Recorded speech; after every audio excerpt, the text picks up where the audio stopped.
definitely want you to learn as much as possible. I want you to take notes. If you need any pens or pencils or pads, we have them in the back. Make sure that you get it. Today's lecture is going to be about, of course, we always go by Aboriginal history, but we want you to understand more why and more how about what has been going on with our people. So, in order for you to do that, you're going to need details, you're going to need explanation, and you're going to need someone who can force you to think. And this information is designed, unlike some of the other stuff I see going on, to create unity. Because from being on the lecture circuit and seeing the various people who come from various backgrounds of information, what I see happening is that there are small wars being created between people because of ego, because of misunderstanding. And confused communications always breed disunity. Right? So if we don't have our stuff tight and it's not in alignment with truth, then we're going to have some problems. And it becomes more of a problem when you have students who are seeking knowledge, who come across people with information that's kind of tainted or information that is not properly motivated, meaning that some people got a capitalist agenda, some people got all kinds of agendas, egotistical, vain agendas, etc. It creates a problem if the true intent is not enlightening. And the true intent is not rebirthing us into the power to govern ourselves. As families, as brothers and sisters in an individual capacity, as a nation. Too many of us have been stained by the scars of white supremacy and are unwilling to change. And have not recognized that first we have been scarred. Okay? So the disagreeable attitudes and all the things that are in our people are because of a number of reasons, but some of the stuff that we're going to go over today is going to help us out in respect to that. Now you see I have the title of the A Benjamin Bannaker and the Resurrection of the Cosmological and Governmental Paradigm of the Aboriginal Wars in America. Now of course, we talked about Benjamin Bannaker before we talked about him last week, and we redid this presentation so that we can give some more details. But when you talk about the words that are here, we need to understand what they are before we start going into some kind of lecture on it. Cosmology is the study of the universe. As we all live in the universe, we need to be studying it. It's going to help us learn how to live. Because we have not learned how to live. And when you go into school, you're not going to be taught how to live. If you are from the legacy of broken families that most of us are from, we haven't learned how to live. And it's not until we get certain levels of knowledge that we will know how to live. So cosmology in its study gives us the principles of the origin of the universe, and it shows us that the universe is a place of peace. So if we extract those principles and apply it to ourselves, then we have the right study. Okay? So our ancestors always studied the universe and the origin of the universe to find out the secrets of enlightenment. Okay? Government. Government is plain. Think about national government, you think about divine government. And as we're coming to you from the International Society of Indigenous Sovereigns, our agenda is to resurrect divine government and connect it back to national government. And what I mean by that is divine government comes by way of us understanding our original culture. And national government comes by way of us organizing properly on those principles. Right? So everything that we talk about in here is for a to-do. It's not just for the hear, the see, it's a to-do. So if we give you advice about family, that's a to-do. You know what I mean? That's not something that we just saying in vain. All right? Aboriginal. Aboriginal just means the first people of the planet. All right?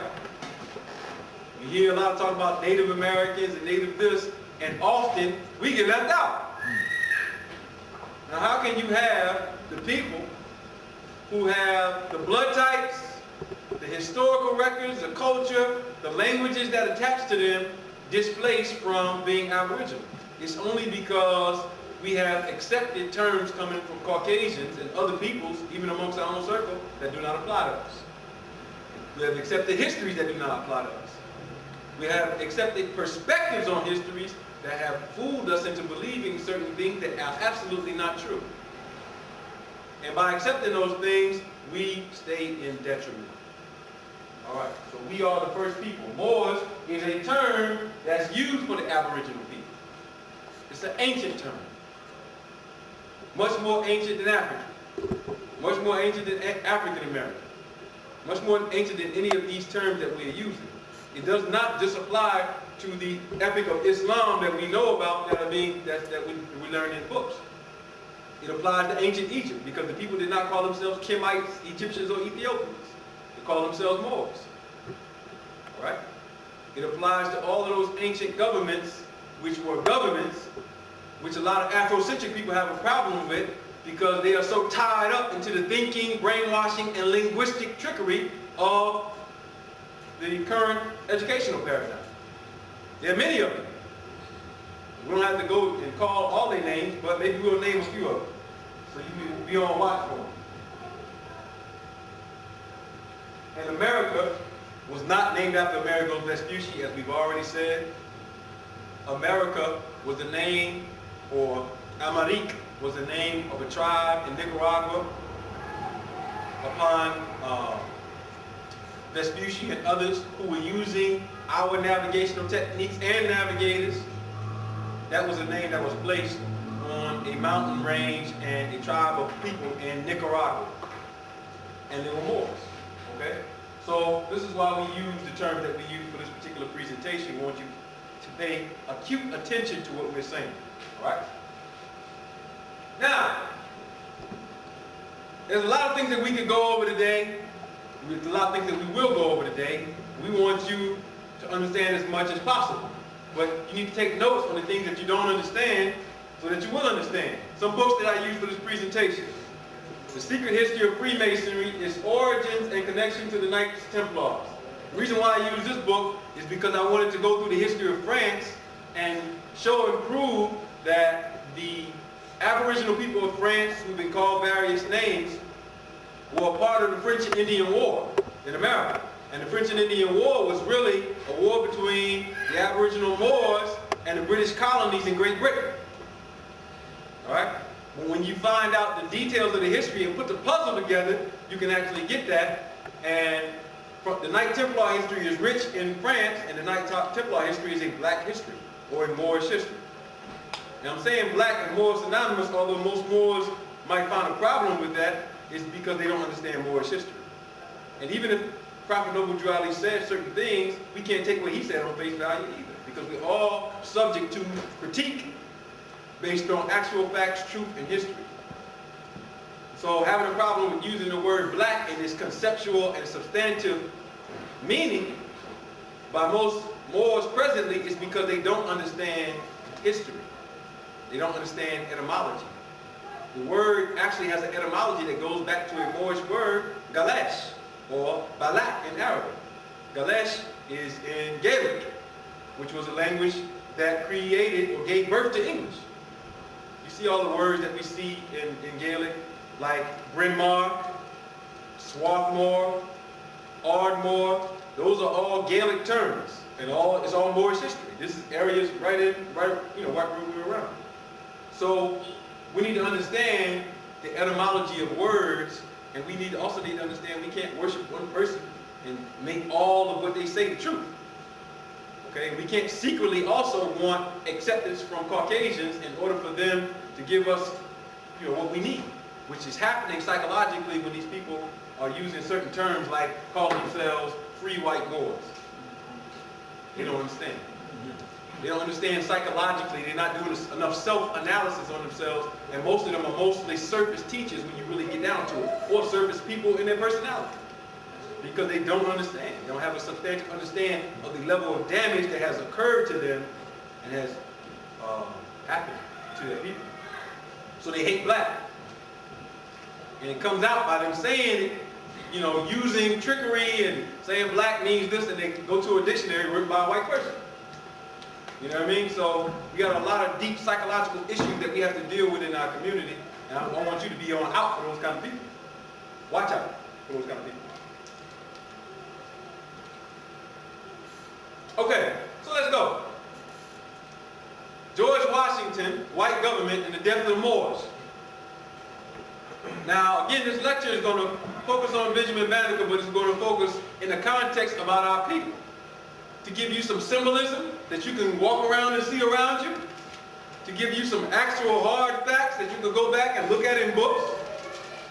And also to give you the ability to begin to interpret. So you won't need me doing a lecture every week. You can interpret it yourself. Some other books that I use. The Holy Quran, Circle 7, prepared by Noble Ali. A book that we wrote on Benjamin Bannaker, a true founding father. A historical analysis of the master designer and planner of Washington, D.C. and Philadelphia. Text from the Amarna period in Egypt. I use this book because there are terms in here that apply to the subject. Also, the language scripts that most of the ancient ones that we use, like Akkadian. Akkadian actually comes from that dynasty, 18th dynasty. Hebrew, Arabic, all of them come from the mother languages amongst our people. And there's a group of people who are called Akkadian, Abenaki, or Delaware, who were here.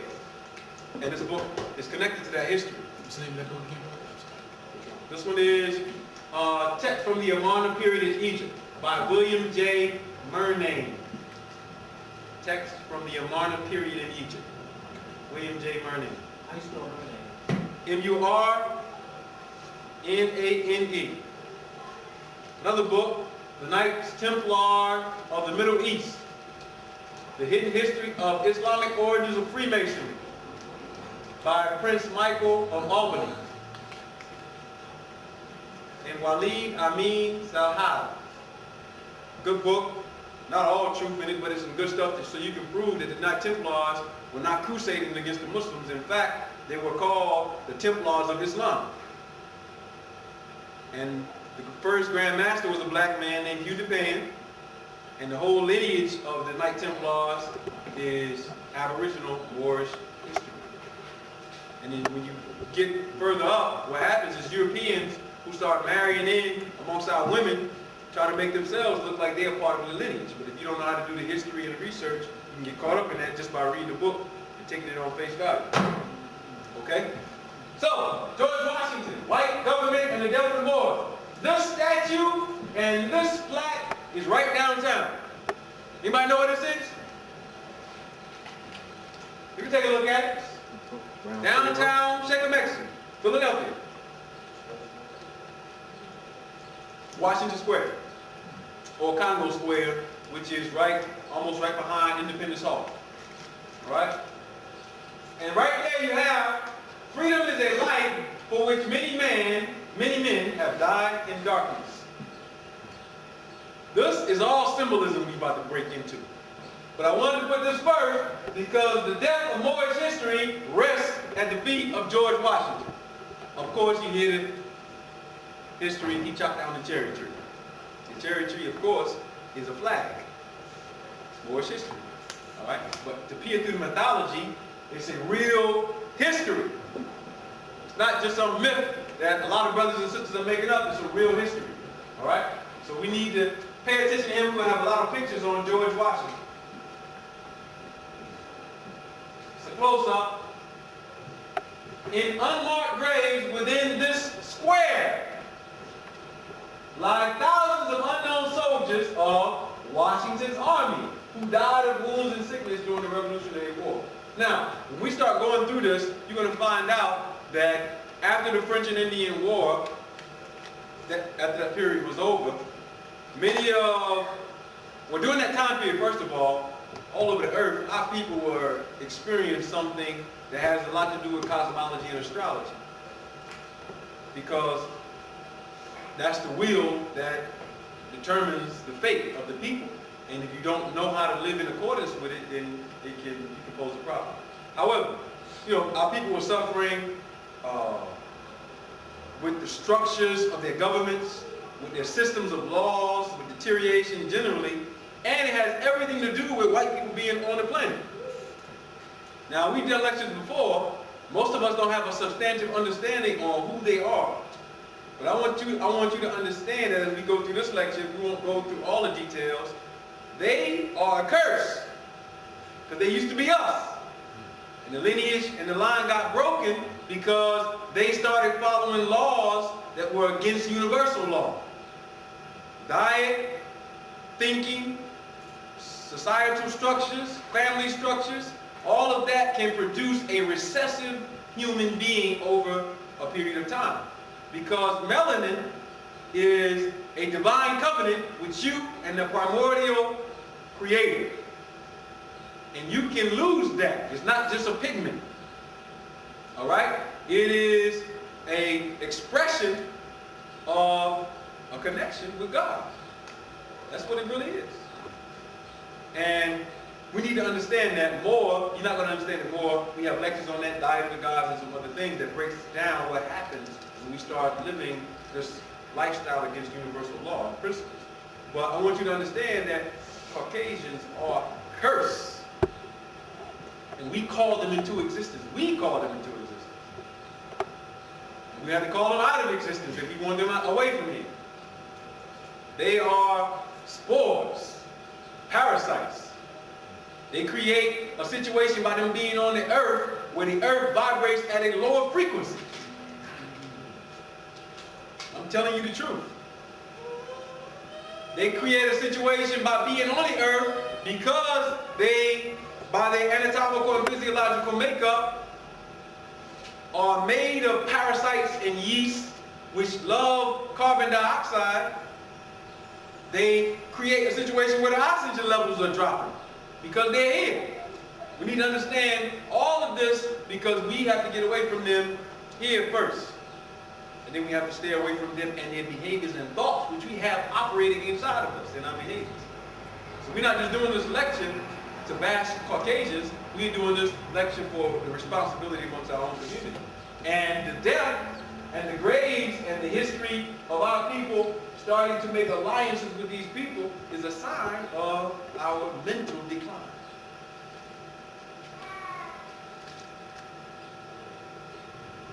So, how and why are we dead? Death of culture. Once your culture is dead, you're done. Your culture is your way that you are educated. And what is the substantive material of that education? It's a knowledge and understanding of cosmology and the governing laws of the universe. It is true spiritual education and enlightenment, which is why we started the school. We started the school so we can have a completely different paradigm shift with the next generation of children. We're going to keep building them, and we're going to make more. And although this semester we haven't rendered the evening university for the adults, last semester we did. When we go to our new location, we're going to open that back up because we all need to be re-educated. Okay? And it starts with us having the proper educators and the proper teachers. Depth of our military intelligence. The word millet is a Moorish word. The root word in military comes from us. You find in the Quran, follow the millat of Ibrahim. The millat. The millat is the way of thinking. All right? We lost our military intelligence, which is how to protect your nation. How to protect and secure your people. We don't know how to do that. In fact, we are consciously in agreement with doing things that are not for the protection of our people. To the detriment of ourselves and for our own selfishness. Think about that, and think about if you do that, are you sane or not? Because if you do that, you're not sane. Alright? Depth of our family structure. Our family structure is not intact.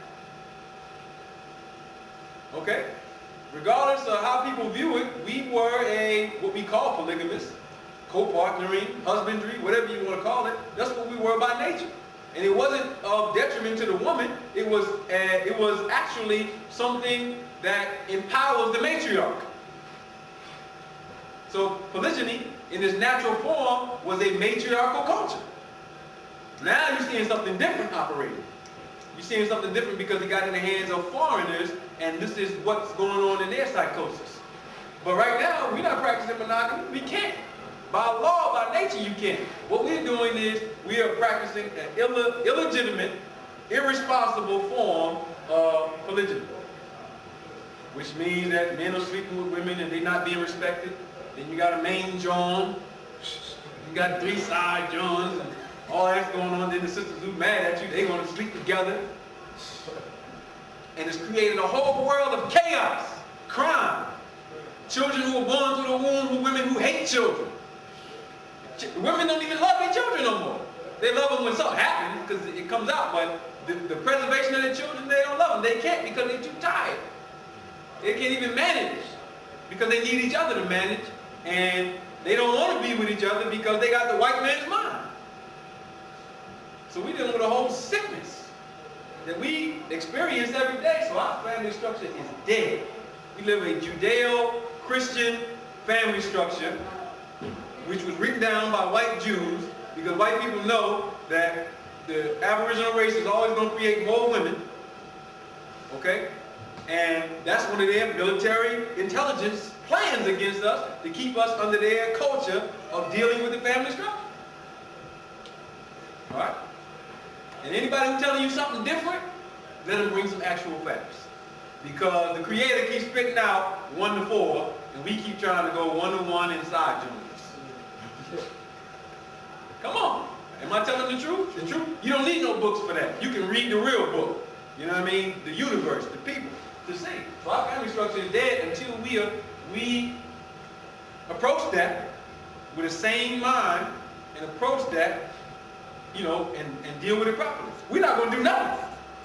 No, the lecturing will be the only thing that we're doing, because the economics is not going to change, the crime is not going to change, we can have attitude, it's not going to change. Nothing's going to change until that changes. That's by dietary laws. We want to eat everything. You know, we popping this, popping that, drinking this, drinking that, cheesesteak over here, this over there. It's killing us, and it's creating a situation where that's where the grafting process takes place. That's how you lose your melanin. Another way, you started feeding on food that's not living. I went on a nature hike with Brother El Hagan yesterday, and he was talking about plants, and you know, his brother was pulling onions out of the ground and eating them as he's talking to us, right out in nature. He was talking about how wild plants, what they call wild plants, versus domesticated plants. Domesticated plants cannot fight for themselves.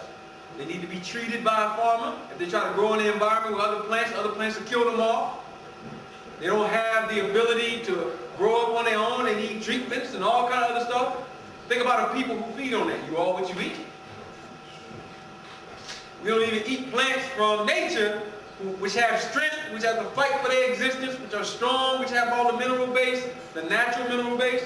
So, you know, we're dealing with a whole bunch of stuff. All we need is teaching on that. He showed us maybe 15, 16 different foods you can walk down in Fairmont Park and eat. Prepare for different things. Put on for warts and cuts and all kind of stuff. So we need to learn those things. That's of our economics. Our economics is based on our family structure. It's based on the ability to produce, to be free to think. If you're working 9 to 5, you can't even think.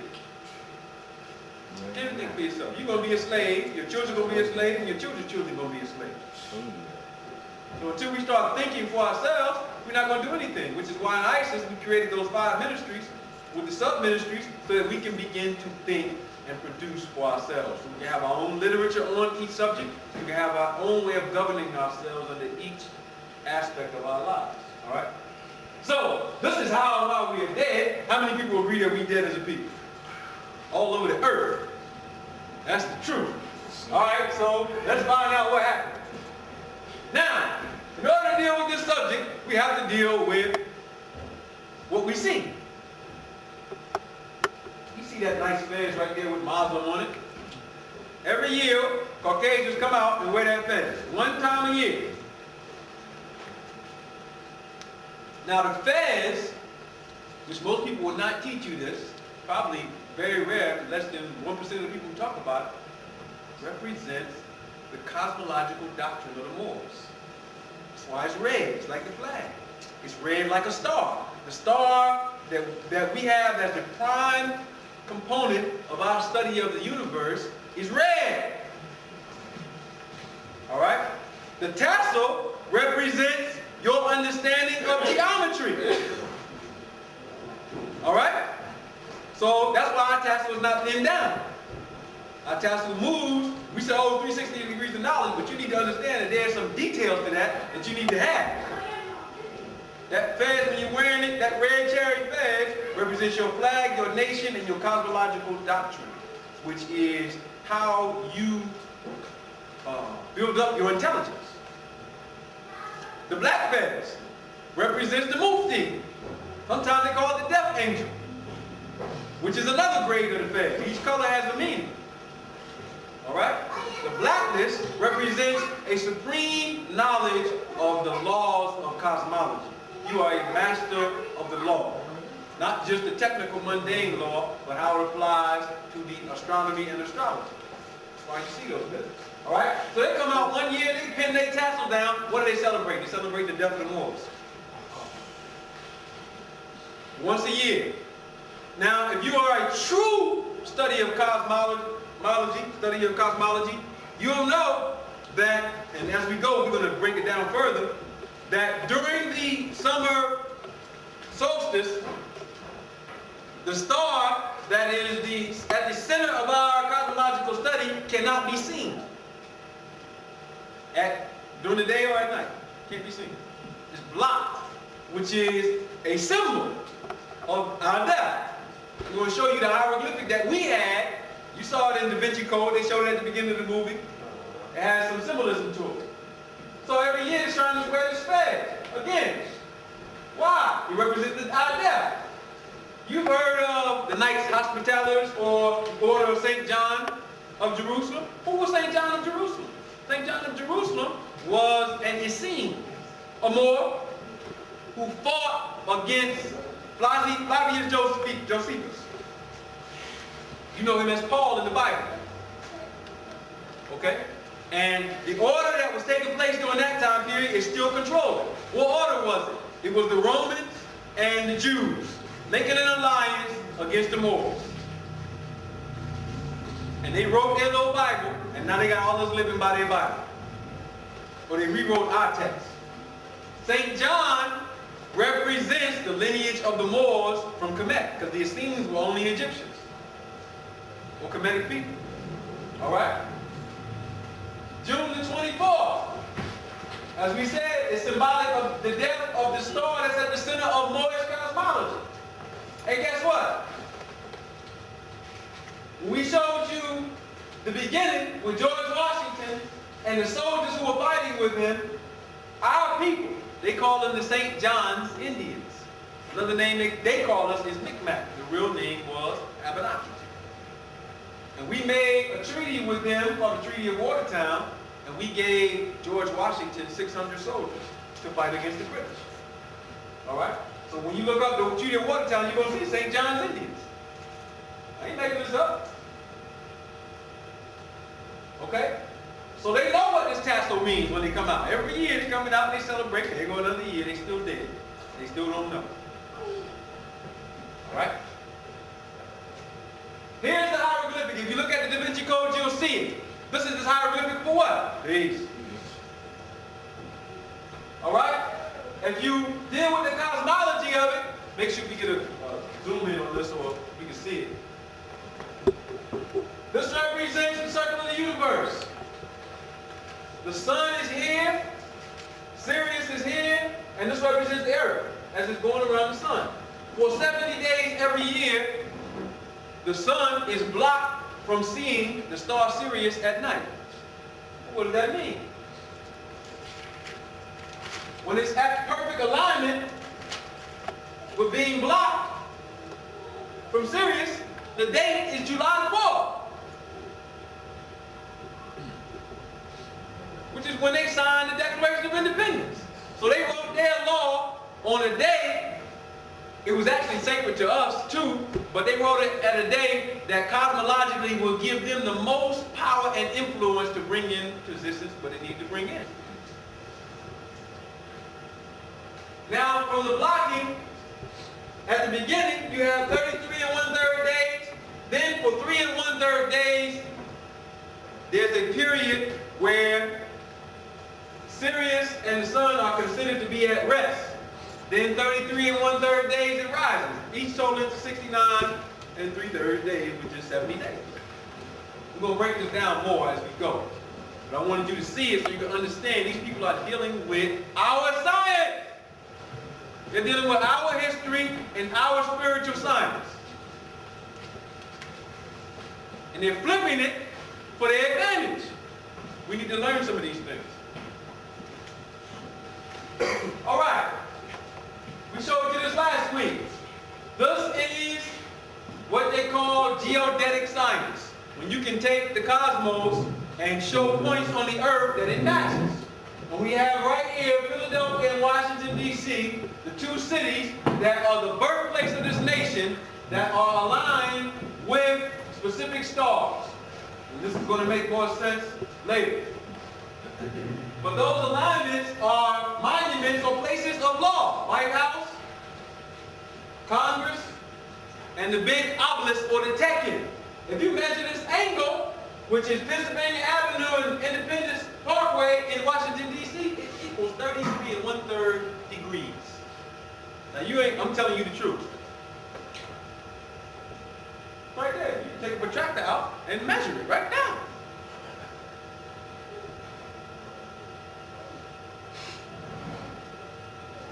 And we thought that only the ancient Egyptians lined their buildings up with the stars for reasons. I'll say it like I said last week. The reason why our people align their structures and architecture to the heavens is because they wanted to invite that influence down into where they live. Which means that they will create an atmosphere of peace. You see how we live.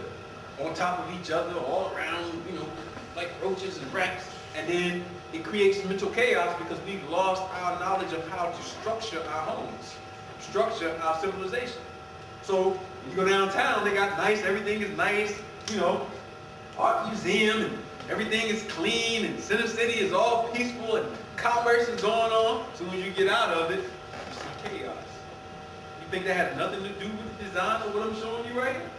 It has everything to do with it, all right? As we showed last week, this has to do even with the geometry of your body, your brain.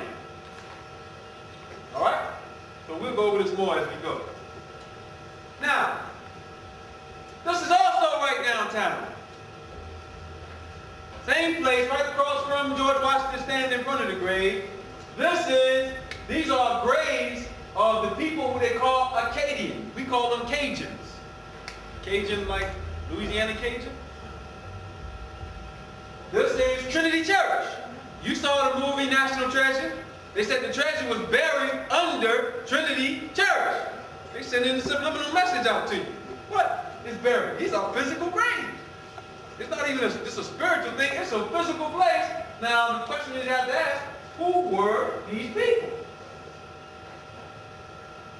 We think that they was Caucasian. They wasn't. And they never said that they was Caucasian. We just believe it. All right? So you can go right downtown on 6th and Walnut, and you can see a part of the grave, and it runs right into Congo Square. They telling you that right downtown, when you look at the plaques and go read it, they telling you this was the African burial ground. Only problem is the people ain't calling themselves African. It's right downtown. And they got their little white children skipping all around and, jumping up and down because they think it's theirs. So that's our graveyard. Now, if you don't believe it, let's keep going. Look at this. This is the plaque right outside the church. And what does it say? Remember, George Washington is standing over a grave in that picture. Remember that. And if you can't remember, let's go back so you can see it right now. Come back. Remember, George Washington is standing in front of our grave. That's a part of it. There he is. That's him. Unmarked graves. Remember that. That's the tombstone.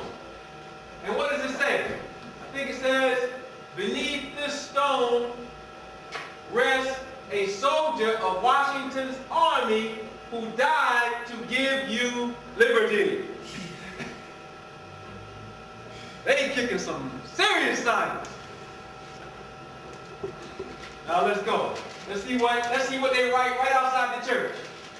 This is a poem. Side by side in their nameless graves, the lovers are sleeping. All right? Under the humble walls of the little Catholic churchyard in the heart of the city, they lie, unknown and unnoticed. Look what they're telling you. The poem was based on the real tragedy of the Acadians, who were exiled from Nova Scotia by the British as punishment for their loyalty to France during the French and Indian War. And it says more than 450 Acadians found refuge in Philadelphia. All right. Now, I told you the French and Indian War was really the war with the Moors and Great Britain. America had not been formed yet. So then here it is, right downtown in Philadelphia. They're breaking the whole thing down to you. And when you deal with the French history, which you need to get this book, so you can understand what French people were here. Secret History of Freemasonry, its origins and connection to the Knight Templars. All right? It's by Paul Naudin, N-A-U-D-O-N. And it's going to tell you what created the revolution in France. The people were a part of the Church of Amour, which is, in France is the Moorish church.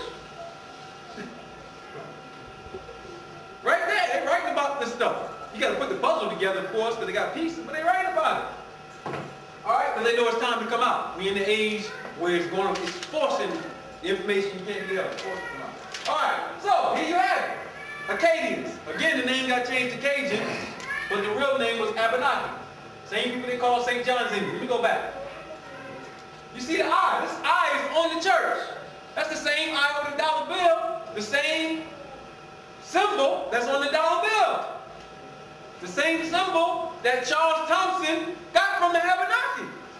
They got the history right on the Department of State website, they'll tell you.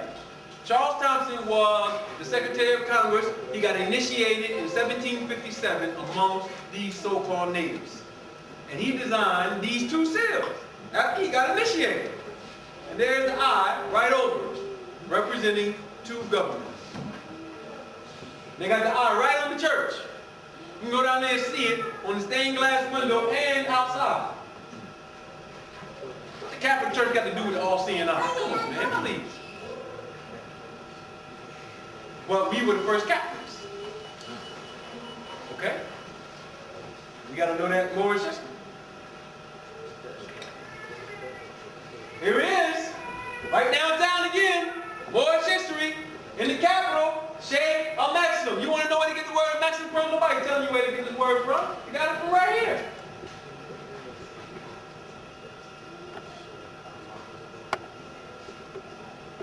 This is where they said William Penn made the treaty with Chief Tammany. A maxim. This is a maxim right here. It's real. The sheikhs.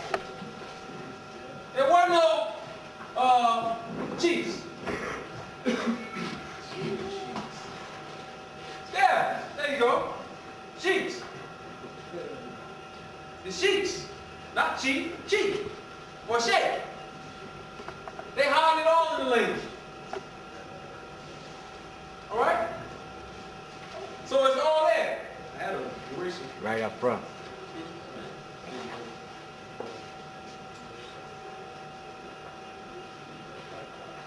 Right here. The sheikhs of a maxim.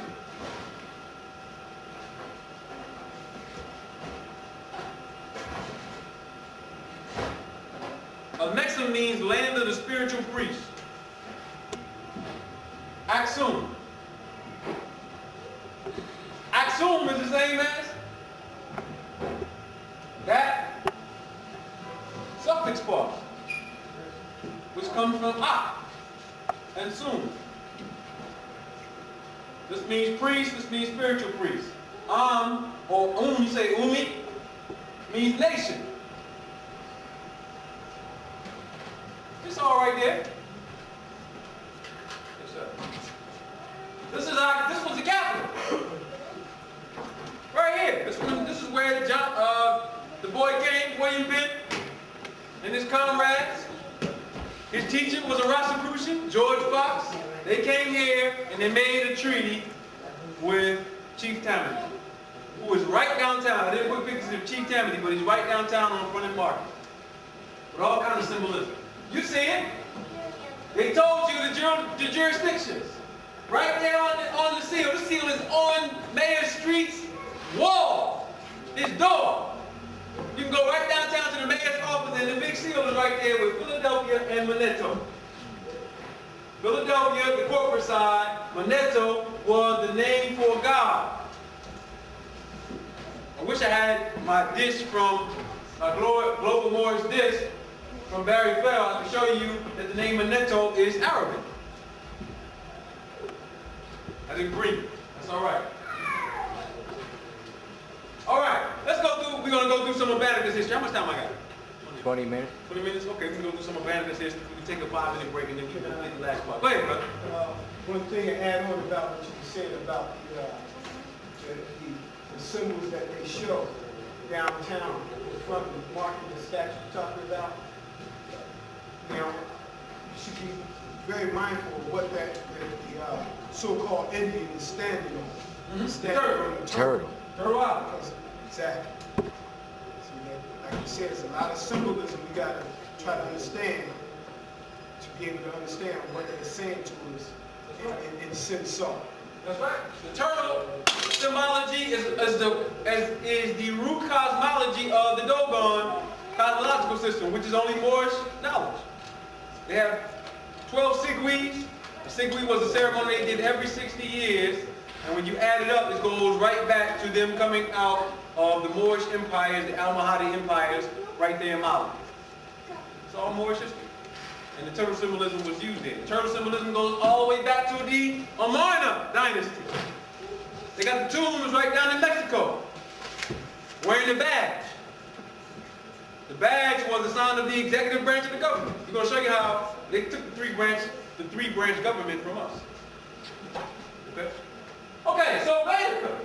Real quick on Bannaker, we're going to go through some pictures and we're going to show you the BS that they go through. Bannaker, birthday, no historical date. They don't know when he was born. They say he tell you 1732, they have no documents. If he was born in 1732, no one pretty much knew nothing about him. He just popped up on the scene and was a surveyor in the most important project ever. Come on, man. Commissioned as a surveyor of the District of Columbia in 1789, and then appearance as an almanac maker in 1791, and chief surveyor and designer of the District of Columbia. How you gonna just pop up making almanacs, making ephemeruses? You're doing all this stuff, nobody don't even know you. That's because he was hiding his identity. 1793 almanac was the most widely read book in the colonies. You got a brother who published an almanac, most widely read book in the colonies. All right? And we have to change our concept of the slavery that was going on through that time. We were at war with them. Some of us were wise enough to know what was going on, so, like some people will tell you, might not explain it, we made them temporary custodians to hold on to some of the knowledge. All right? And they know that. His activity before the first almanac. The only record they have of him from alleged birth, 1732, to 1789 when he first comes out, is some transactions at Ellicott Mill store in 1795, 1796, 1774, 1775, then in 1799. Besides that, 1803. Besides that, you don't know who this dude is. Ellicott Mills was Andrew Ellicott, who worked on the surveying. Besides that, who was this dude? He had a special project. All right? Bannaker was the secret Moor who designed the Republic. He gave them all the information, and he hid the cosmology inside of the science that he gave them. That's how you know it's ours. All right? And we're going to show you, they kept showing the picture of this Moor with George Washington everywhere he went. And the people who were Caucasians, who were assistants to George Washington, 2 of them were painters, they wrote about it. So you know they was right there on the spot, watching what was going on, and they painted pictures during that time period. So this is not some mythical history, that's what I'm trying to say. This is real history. Let's start off with this. Bannaker is given the name Moses in a cartoon called Liberty Kids. Come on every Sunday at 11 o'clock. And there was a book. Now he's supposed to be the special assistant to Benjamin Franklin. I'm telling you, there was no Benjamin Franklin. There was a white dude there who was imposing, but Benjamin Franklin was Benjamin Bannaker. The real works that are applied and given to Benjamin Franklin are really the works of Benjamin Bannaker. And they're telling you secretly in cartoons and everything. You know how they communicate subliminally. Moses 72 was a book by a dude named Cecil Curry. Write it down. And what it was, the book is about Benjamin Franklin having a code name Moses 72. And being a secret double agent working on behalf of building the American Republic. Now the number 72 has everything to do with Moorish cosmology. Alright? When you get high up into it, you understand there's 72 years to a solar minute.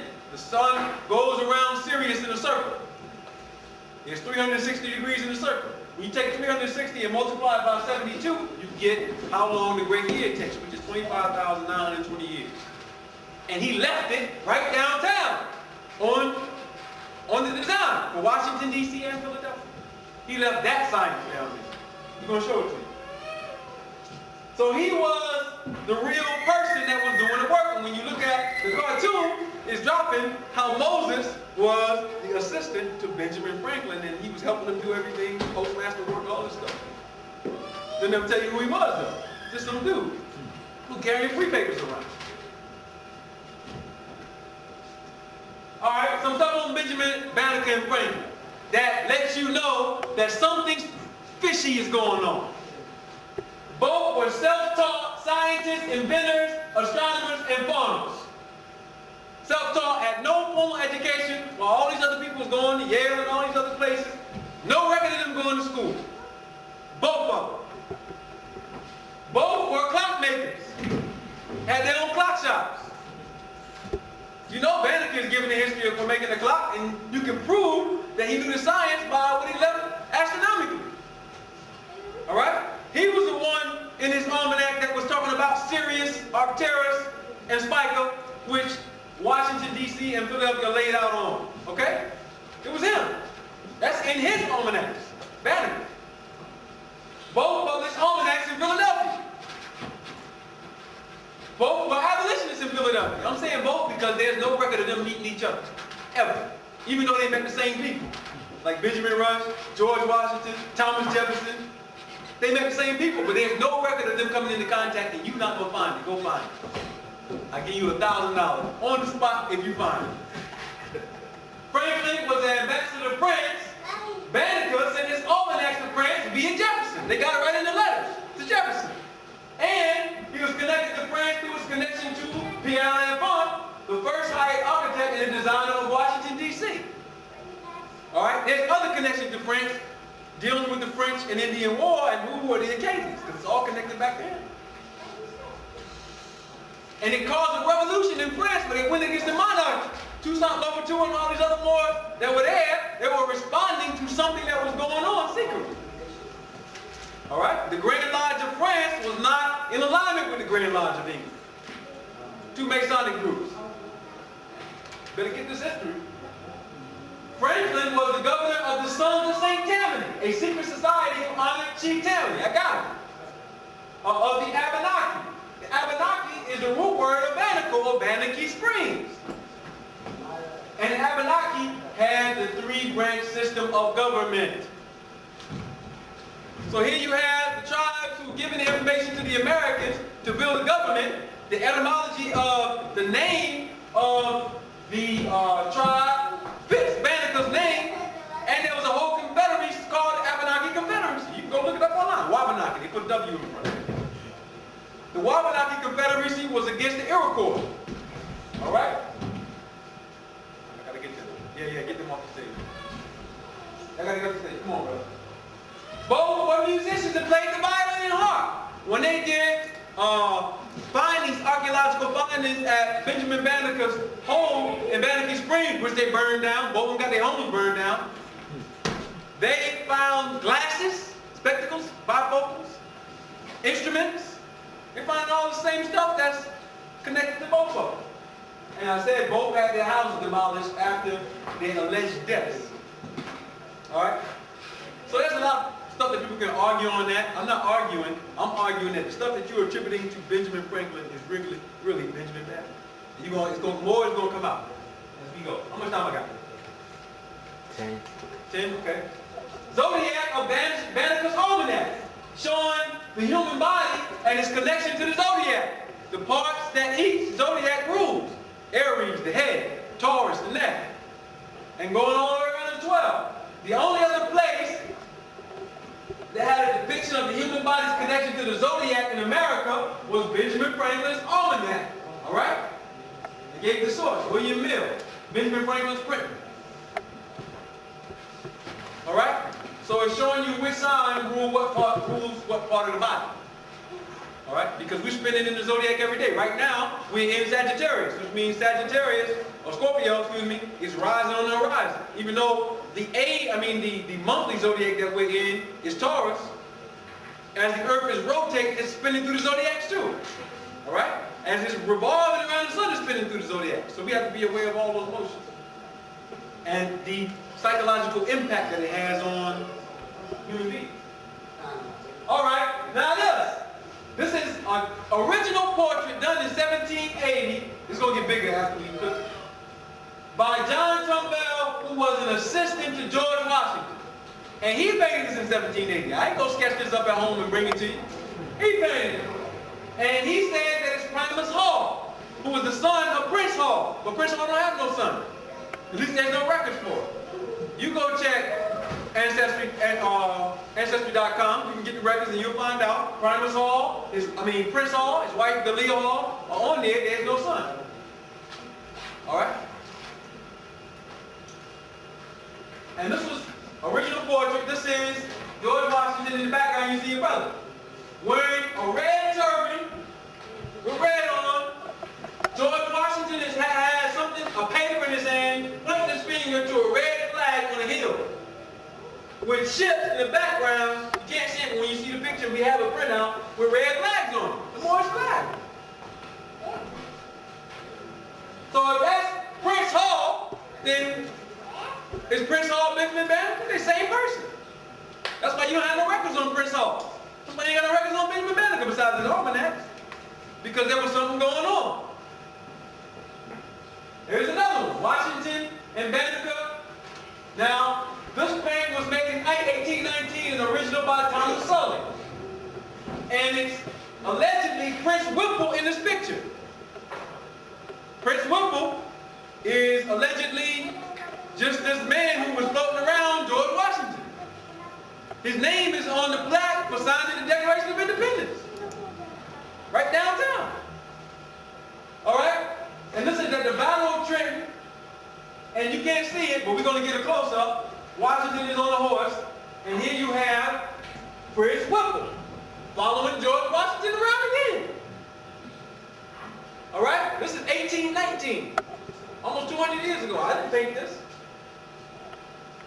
If you go to pbs.com, which is a black website that's dedicated to all kinds of different histories, they cut his picture off. They won't even show it. You can go to PBS and they cut his picture off because they don't want this man seen. All right? Now these are brothers and sisters that did this. Think about that. Who instructed them to do that? I'm glad I got this picture. They ain't gonna get it. Here it goes again. Bunker Hill, 1775. John Trumbull again. We're going to show you what it is. Now here you have the flag with the pine cone flag, continental flag. Made in 1775, red flag. This tree was placed there as the continental flag after a treaty, and John Hancock was the president during that time period. Okay? Not John Hanson, John Hancock. This is under the Articles of Association. In the background, you have a man who they call Salem, which is Salah. Salem 4, or Peter Salem. All right? In Bunker Hill, there was a man named Benjamin Bannaker who lived in this area in Massachusetts during that time period. I did all this from searching birth certificates and different things on Ancestry.com to find out, who this dude was. Benjamin Bannaker, who lived in this area. This is another picture of him under the flag. Look at how he made this brother is under the Confederate flag, shooting one of the major generals of the British Army. Peter Salem shooting Major Pitcairn at Bunker Hill and bringing about the defeat of the British. They've given you all the symbolism and the real history in it.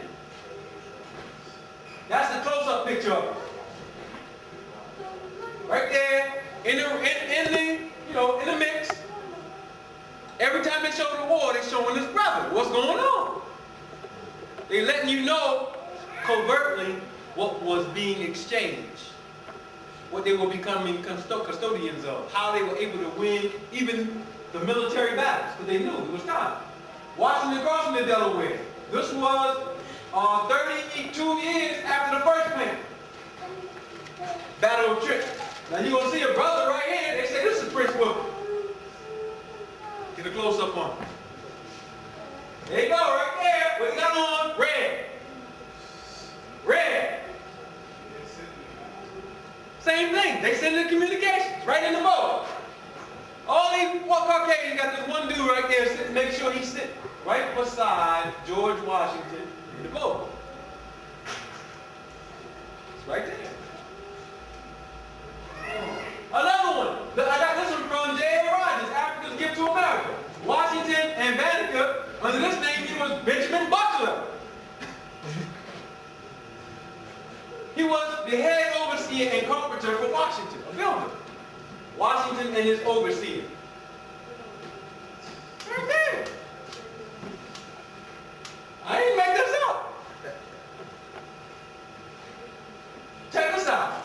Black Sam's daughter, Samuel Francis, was a rich brother who, owned land in Jamaica and all other places. He had a tavern right down here on 2nd and Dock Street. That tavern belonged to him. You see white people up in the tavern now. He owned that. That was owned by a brother. We like to party.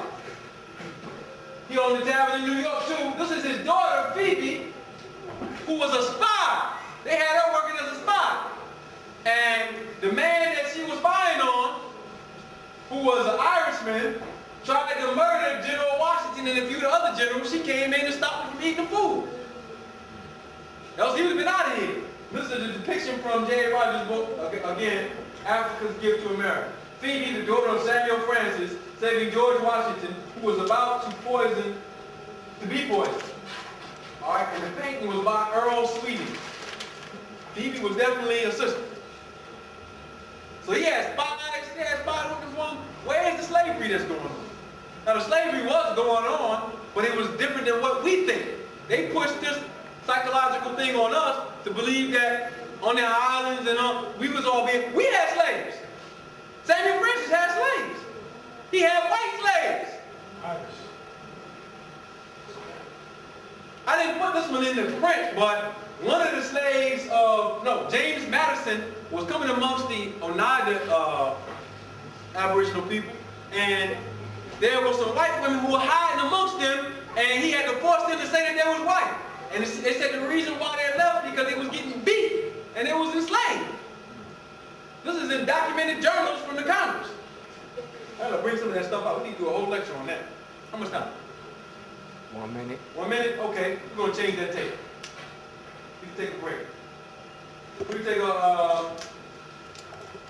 take a break just to change the tape.